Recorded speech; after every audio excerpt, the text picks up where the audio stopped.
राम राम। प्रधानमंत्री नरेंद्र मोदी ने लाल किले की प्राचीर से जो कुछ कहा है उसका मतलब क्या है, इसको जरा समझना बहुत ज़रूरी है। और वैसे तो उन्होंने जितना कुछ कहा है, 100 मिनट से ऊपर का उनका भाषण रहा है, तो बहुत सी बातें हैं जो की जा सकती हैं, लेकिन 10 बड़े पॉइंट क्या है ये मैं आपको बताता हूँ। और उसको अगर विस्तारित करें तो बहुत लंबा समय लगेगा, लेकिन मैं कोशिश करूँगा कि उन 10 पॉइंट पर पॉइंटेड बात करूँ।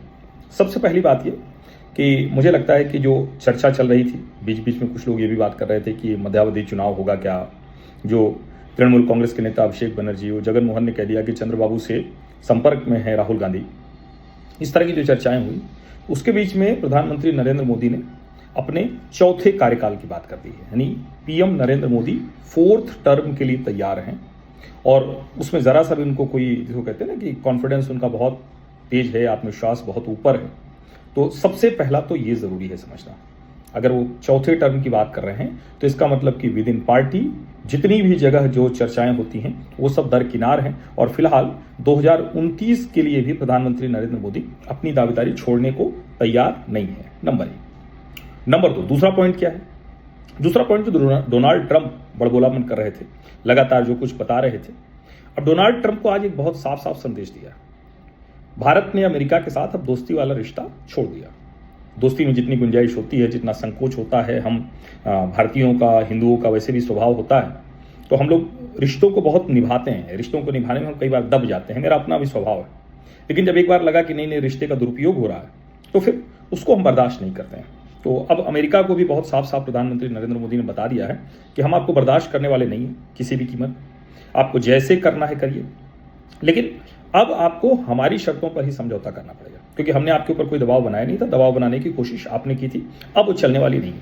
नंबर तीन क्या है?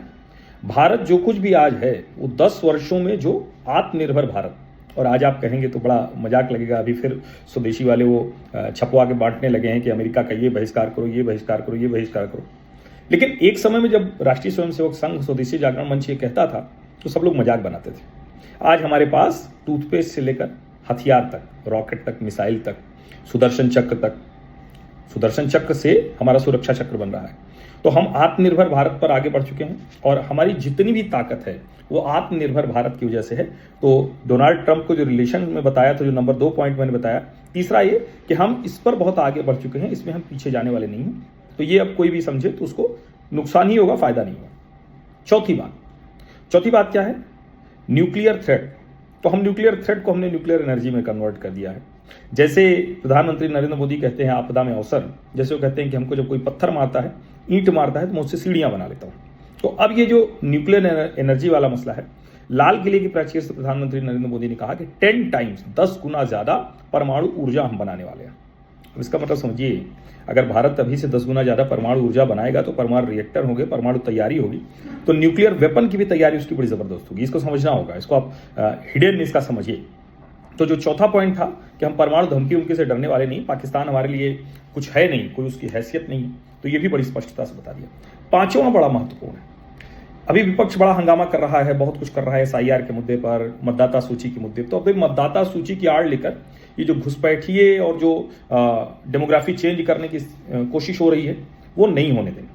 भारत सरकार उसको लेकर बहुत सजग है, और नरेंद्र मोदी उसका और मजबूती से जवाब देने वाले हैं। तो ये आप मत सोचिए घुसपैठ और ये जो डेमोग्राफी चेंज है इसके मुद्दे पर विपक्ष कोई चला जाएगा चुनाव आयोग के खिलाफ सर्वोच्च न्यायालय, उससे बहुत कुछ बदलने वाला है। जो प्रक्रिया होगी वो चलेगी, लेकिन उसमें कहीं भी कोई कसर नहीं।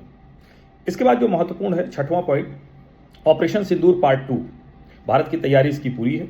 जिस तरह से उन्होंने कहा उसमें जरा सा भी ये संकोच करने की बात नहीं कहने में कि भारत जो धमकियां वो दे रहा है पाकिस्तान, उसको निपटाने के लिए बहुत अच्छे से तैयार है, बहुत ठीक से तैयार है।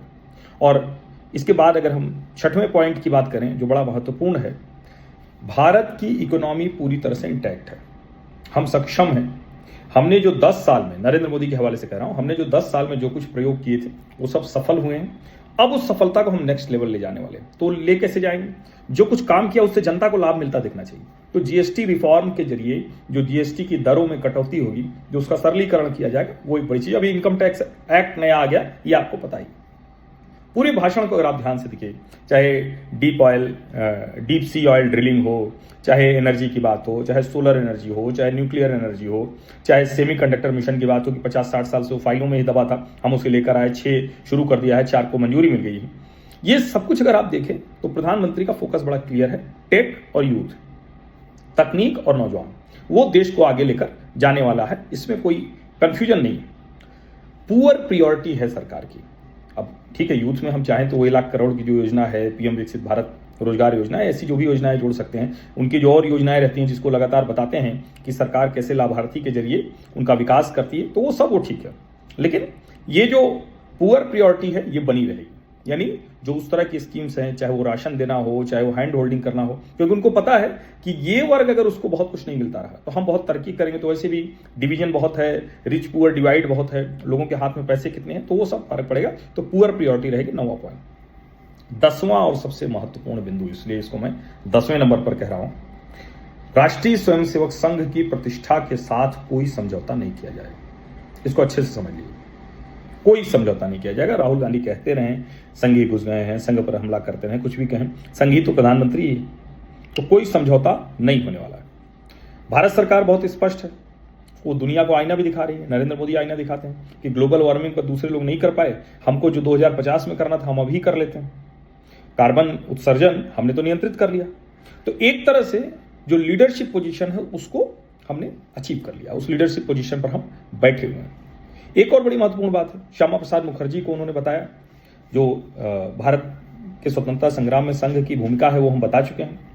लेकिन उससे आगे अभी मैं देख रहा था, एक पेट्रोलियम मिनिस्ट्री का एक स्वतंत्रता दिवस का शुभकामना संदेश है, उसमें सावरकर सबसे बड़े हैं, फिर गांधी हैं, फिर सुभाष चंद्र बोस हैं, फिर भगत सिंह, यानी भारत के असल स्वतंत्रता सेनानियों का सम्मान, उनकी प्रतिष्ठा, उनकी पहचान, उनके बारे में बात करेंगे। यानी ओवरऑल कहें तो जो स्व की पहचान है, आत्मनिर्भर भारत सिर्फ इकोनॉमी या उस तौर पर नहीं, जो स्व की पहचान है, उस स्व की पहचान के साथ भारत आगे बढ़ने वाला है। जो बोलचाल की भाषा में जो हमारे प्रतीक हैं, जो हमारी पहचान है, जिस तरह से हम देश को चिन्हित करते हैं, वो सब बदलने वाला है। अगला जो 10 वर्ष है, यानी विकसित भारत है 2047, ये तो नरेंद्र मोदी लगातार कहते ही हैं, लेकिन 10 वर्ष मोदी के हो गए 14 से 24। ये जो 24 से 34 है, 2047 तो आगे का है, 24 से 34 की भी योजना नरेंद्र मोदी ने बना ली है। और बीच में मुझे भी लगता था, बहुत से लोगों को लगता था, लेकिन आज मुझे इस भाषण के बाद जो उन्होंने कहा कि हम तीसरी सबसे बड़ी अर्थव्यवस्था 2030 तक बन सकते हैं, और ये भी लाल किले की प्राचीर से बताएं, तो 29 तक ही तो उनका कार्यकाल है, 24 से 29। इसका सीधा सा मतलब हुआ कि 29 से 34 के कार्यकाल की भी तैयारी प्रधानमंत्री नरेंद्र मोदी ने कर ली। अब एक तरफ जहां लोग कह रहे हैं कि अरे कम हो गया क्या, आत्मविश्वास घट गया क्या, थोड़ा दबाव में आ गए क्या, और मैं बार बार कहता हूं, मोदी जी स्वयं भी कहते हैं कि आपदा में अवसर खोजिए, जो मुझे पत्थर मारता है मैं उसको सीढ़ी बना लेता हूं। लेकिन मेरा अपना जो अनुभव है, और मैं बहुत पहले से तो मोदी जी को नहीं फॉलो कर रहा हूँ, लेकिन 2007 के गुजरात विधानसभा से, और मैं बार बार बताता भी हूँ, आप लोगों को जानकारी रहती है, मैं तो सभी बता देता हूँ कि 2007 में जब CNBC आवाज से, मतलब मुंबई में था और गुजरात चुनाव कवर करने गया था, तब से मैं मोदी को फॉलो कर रहा हूँ। अहमदाबाद ब्लास्ट भी मैंने कवर किया था, और उसके बाद 2007, 2012, 2017, 2022 सभी विधानसभा चुनाव मैंने कवर किए। नरेंद्र मोदी जब उनके ऊपर हमला होता है, जब उनको एकदम धकेल दिया जाता है, जब लगता है कि अरे अब मोदी क्या करेंगे, अब तो फंस गए हैं, तब मोदी जैसे स्प्रिंग होती है ना, वो पुश बैक करती है, तो स्प्रिंग की तरह वो झटका देते हैं, और जो उनके ऊपर दबाव बनाए रहते हैं, जितना ज़्यादा वजन उतनी दूर जाकर वो गिरते हैं। तो अब राहुल गांधी कितनी दूर जाकर गिरने वाले हैं, इसकी कल्पना कीजिए। ये विपक्ष जो तमाशा कर रहा है वो कितनी दूर जाकर गिरने वाला है, इसकी कल्पना कीजिए। और जो लोग कह रहे थे कि अरे ट्रंप का दबाव, फलाना का दबाव, धमाका का दबाव, भैया वो सब भूल जाओ। टैरिफ वैरिफ का डर भारत को अब नहीं है, और अमेरिका को साफ साफ बता दिया कि तुमको रिलेशन रखना है तो उसी हिसाब से रखो, फालतू का काम करोगे तो फंसोगे। आप सभी का बहुत बहुत धन्यवाद। एक और चीज़ है जिसकी मैं चर्चा अलग से करूँगा, लेकिन नरेंद्र मोदी ज़रा सा भी कमज़ोर नहीं है, पहले से बहुत ताकतवर है, आत्मविश्वास उनका बहुत बढ़ा हुआ दिख रहा है। बहुत बहुत धन्यवाद। सब्सक्राइब अवश्य कर लीजिए, नोटिफिकेशन वाली घंटी दबा दीजिए, लाइक का बटन दबा दीजिए, अधिक से अधिक लोगों तक इस वीडियो को पहुंचा दीजिए। धन्यवाद।